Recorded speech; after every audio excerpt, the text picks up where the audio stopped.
Ještě před týdnem jsme mohli v médiích číst, že izraelská vláda je na hraně pádu. Čtvrteční hlasování izraelského parlamentu o svém vlastním rozpuštění nakonec nejdéle sloužící premiér Izraele Benjamin Netanjahu ustál. Nicméně pro rozpuštění hlasovalo 53 ze 120 poslanců Knesetu, včetně několika vládních. Jen těsných 61 se za premiéra postavilo. Z hlasování vyšla vláda v nejslabší pozici od začátku války v Gaze v říjnu 2023.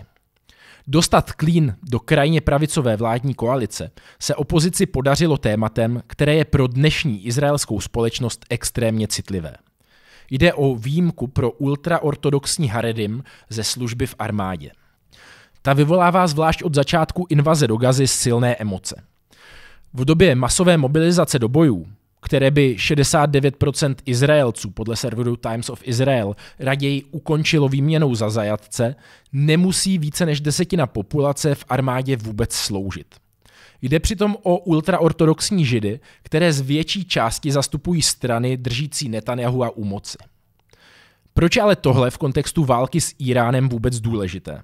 Já jsem Vojtěch z Voxpotu a tento díl podcastu Bulletproof je o tom, jestli je důvodem pro útok na Írán opravdu bezprostřední hrozba, že islamistický režim v Íránu získá jadernou zbraň. Ještě než se do toho pustíme, tak bych rád připomněl jednu důležitou věc. Aby mohl Voxpot fungovat a abych mohl dál tvořit videa o mezinárodní politice, potřebujeme mít o 600 předplatitelů víc, než kolik jich aktuálně máme. Jestli vás zajímají naše témata, běžte na náš web. Link je tady v popisu videa a udělejte si předplatné. Dostanete se tak k velkému množství bonusových materiálů, jako jsou články, videa, newslettery nebo i akce v reálném světě. A taky dejte samozřejmě tomuto videu like, sdílejte ho nebo napište, jak celou situaci vnímáte vy. A teď už jdeme na to. Už v noci po hlasování v Knesetu a plném odhalení slabosti vládní koalice začaly dopadat rakety na Írán. Když se rozezněly první výbuchy, předseda izraelské vlády Benjamin Netanjahu řekl, že v posledních měsících Írán přestoupil ke krokům, které neudělal nikdy předtím. Krokům k výrobě zbraně z obohaceného uranu. Reakce opozice, která chtěla ještě o den dříve ukončit Netanjahuvovu vládu, na sebe nenechala dlouho čekat. Bývalý předseda vlády a teď šéf opozice Jair Lapid řekl v gestu sjednocení za vůdcem, že teď není ten správný čas na politiku. Načasování útoku tak vyvolává otázky, zda je íránský jaderný program tím pravým důvodem nové války. Zvlášť v kontextu Netanjahuvova vyjádření, že cílem nemusí být jen jaderný program nepřátelské země, ale také svržení tamního režimu. Zároveň přišel v době, kdy americký prezident Donald Trump není příliš úspěšný ve snahách uzavřít s Teheránem novou jadernou dohodu. I když se Washington od izraelského útoku distancoval a řekl, že byl vykonán jednostranně, Netanjahu naopak v neděli prohlásil, že jsou útoky plně koordinované s USA. Američtí piloti podle něj sestřelují iránské drony a americké protivzdušné systémy pomáhají chránit Tel Aviv. Z pohledu USA tedy může celá situace působit tak, že Trump připravil s pomocí Izraele nabídku, kterou Teherán v nejlepších tradicích kmotra prostě nemůže odmítnout. Co tedy víme o hlavním argumentu pro útok, kterým je práce Íránu na jaderné zbrani? Historie snah iránského islamistického režimu o stvoření vlastní jaderné zbraně sahá až do konce 80. let. Nicméně obecně se má za to, že v roce 2003 od nich z mnoha geopolitických i vnitropolitických důvodů země upustila. Od té doby se nikdy neobjevily důkazy, že by byl Írán blízko k dokončení jaderné zbraně. Ta kromě štěpného materiálu vyžaduje několik dalších, technicky velmi složitých komponent. Mezi ně patří například jaderná roznětka nebo implozní systém, u kterých neexistují důkazy, že by je Írán dokázal v rámci dnů nebo jednotek měsíců vytvořit a celý systém miniaturizovat do velikosti odpovídající jaderné hlavici. Režim se ale zároveň viditelně snaží mít kapacitu zbraň rychle vyrobit v případě, že by se proto v budoucnu rozhodl.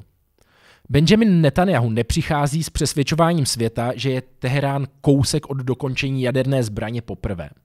V roce 2012 nastoupil před valné shromáždění OSN se slavným kresleným obrázkem bomby, na kterém bylo červenou barvou zaznačené, v jaké fázi výroby musí být Írán zastaven, jinak je v ohrožení budoucnost celého lidstva.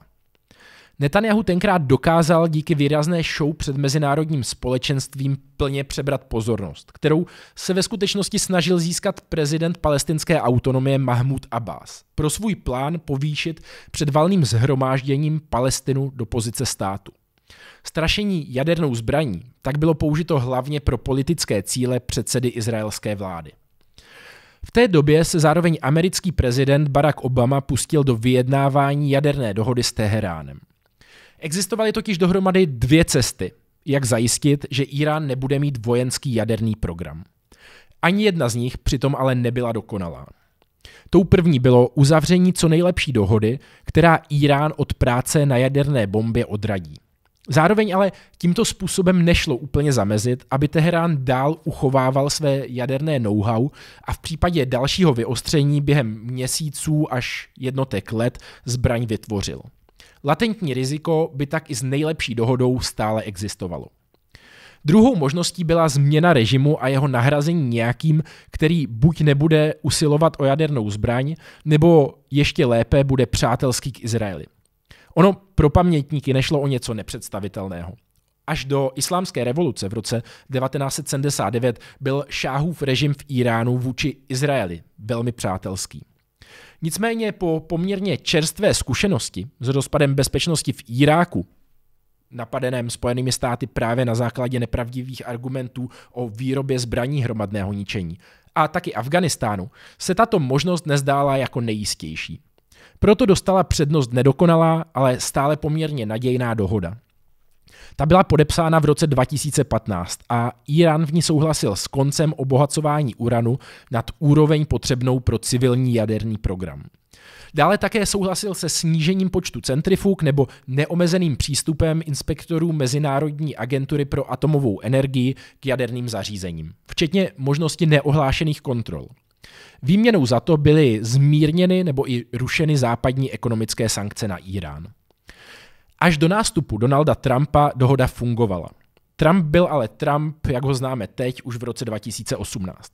Cokoliv udělal jeho předchůdce, označil za naprostou pohromu. V tomto duchu nazval jadernou dohodu s Íránem za nejhorší dohodu, která kdy byla vyjednána. Přestože fungovala a stála za ní i významná část izraelských politických a vojenských elit. V březnu 2018 dohodu Trump opustil s tím, že je třeba vyjednat novou a lepší, která bude zahrnovat také potenciální vývoj balistických raket nebo podporu íránských proxies v regionu. K vyjednání žádné nové dohody ale nedošlo a místo toho byly proti Teheránu zavedeny ještě tvrdší sankce než dřív. Tenhle přístup dostal název strategie maximálního tlaku. Írán v reakci na to přestal postupně dodržovat některé své závazky vyplývající z dohody, začal instalovat nové centrifugy v ještě větším množství a omezil přístup mezinárodních inspekcí do jaderných zařízení a také začal obohacovat uran nad úroveň nutnou pro civilní využití. V důsledku toho se dnes experti shodnou na pozorování, že Teherán zvýšil dramaticky výrobu obohaceného uranu a stává se z něj takzvaný threshold state, neboli stát s technologickou znalostí a kapacitami dovést svůj jaderný program až k tvorbě jaderné zbraně v případě, že se proto rozhodne. Přesto ani podle senátního projevu šéfky amerických tajných služeb Tulsi Gabbard z konce letošního března neexistuje žádný důkaz, který by americkou bezpečnostní komunitu přesvědčil, že se Írán pustil opravdu do přípravy jaderné zbraně.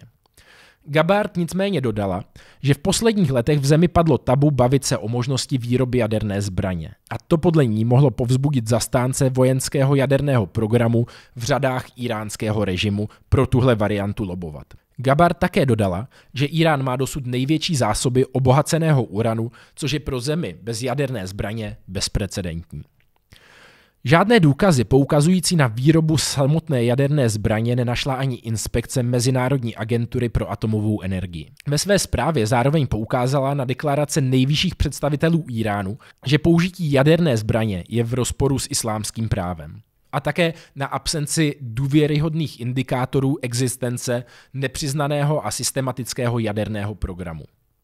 Nicméně jen pár dní před čtvrtečním útokem Mezinárodní agentura pro atomovou energii vydala rezoluci navrženou Spojenými státy, Velkou Británií, Francií a Německem, ve které Írán zkritizovala, že nespolupracuje a vícekrát dokonce bránil poskytnout důkazy pro své deklarace o využívání jaderného programu výlučně k mírovým účelům.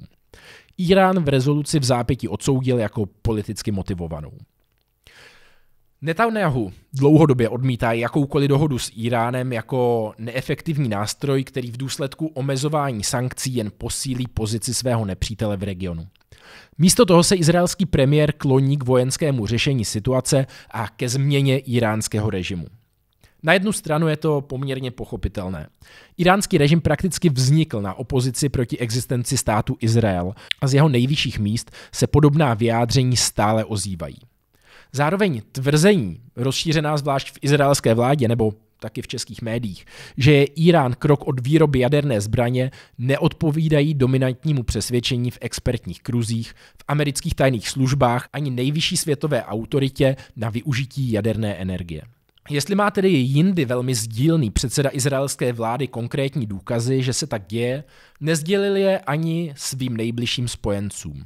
A nám tak nezbývá, než bezvýhradně věřit argumentům politika, který využívá vyfabulované argumenty k obhajobě své politiky prakticky celou svou politickou kariéru. Poslední 2 dekády západních snah o ustanovení přátelských režimů na Blízkém východě zároveň ukázaly, že změny vlád nemusí vést ani ke stabilitě v regionu, ani k větší bezpečnosti ve světě. Nyní můžeme očekávat, že bude Izrael tvrdě tlačit na Trumpovu administrativu, aby se do konfliktu zapojila a pomohla mu íránský režim reálně svrhnout. A spolu s tím bude zřejmě stoupat tlak od jestřábů v republikánské straně, kteří po změně íránského režimu dlouhodobě volají, nehledě na americké zkušenosti na Blízkém a Středním východě za poslední čtvrtstoletí.